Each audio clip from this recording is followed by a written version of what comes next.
Police commissioner sir Surat શહેર દ્વારા cyber crime સેલને સુરત શહેરમાં ચાલતા મ્યુલ અકાઉન્ટ્સના જે ઇલીગલ બિઝનેસ છે એની ઉપર સખત કાર્યવાહી કરવા માટે સૂચના આપવામાં આવેલી હતી, જે અંતર્ગત ગત વર્ષમાં સાયબર ક્રાઇમ સેલ દ્વારા એમબીસી ટાવર મોટા વરાછા લજામણી ચોક પાસે 116 નંબરની ઓફિસમાં બાતમી આધારે રેડ કરવામાં આવી હતી.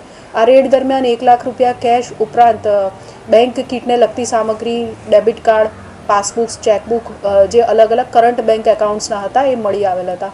જે આધારે સાયબર ક્રાઇમ સેલ દ્વારા ગુનો નોંધીને જે હાજર ઇસમો હતા એમની ધરપકડ કરવામાં આવી હતી અને ઇન્વેસ્ટિગેશન દરમિયાન અન્ય ઇસમોની પણ ધરપકડ કરવામાં આવી.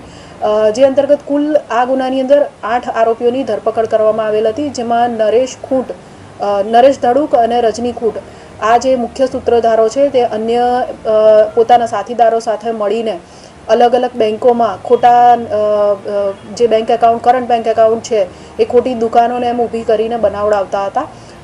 આ ગુનાની અંદર એક આરોપી જે નરેશ ધડુકના કહેવા પ્રમાણે કામ કરતો હતો અને એકાઉન્ટ્સ પૂરા પાડતો હતો, છતાં તથા નરેશ દ્વારા પૂરા પાડવામાં આવેલ જે એકાઉન્ટ્સ છે એ જ્યાં પહોંચાડવાના હોય તે પહોંચાડવાની વગેરે પ્રવૃત્તિ કરતો હતો એવા આરોપી જીલ ઉનડકટની ધરપકડ સાયબર ક્રાઇમ સેલ દ્વારા કરવામાં આવી છે. સદર આરોપી આ ગુનામાં નાસ્તો ફરતો હતો અને લગભગ અત્યાર સુધીની તપાસમાં 10 થી 11 કરંટ બેંક એકાઉન્ટો તેણે પૂરા પાડ્યા હોય એવું જણાઈ આવ્યું છે. આ બેંક એકાઉન્ટો પૂરા પાડવા માટે તેને 40 થી 50 હજાર રૂપિયા જેટલું કમિશન મળતું હતું. સાયબર ક્રાઇમ સેલ દ્વારા આ આરોપીને કોર્ટમાં રજૂ કરીને 4 દિવસના રિમાન્ડ મેળવવામાં આવેલ છે અને તેની વધુ પૂછપરછ ચાલુ છે. જીલનો અભ્યાસક્રમ કઈ રીતનો છે અને કેટલા સમયથી નાસ્તો કરતો? જીલ ગત નવેમ્બર માસમાં જ્યારથી ગુનો નોંધાયો ત્યારથી નાસ્તો ફરતો હતો અને સુરતની એક કોલેજની અંદર BBAનો અભ્યાસ હાલ કરતો હતો.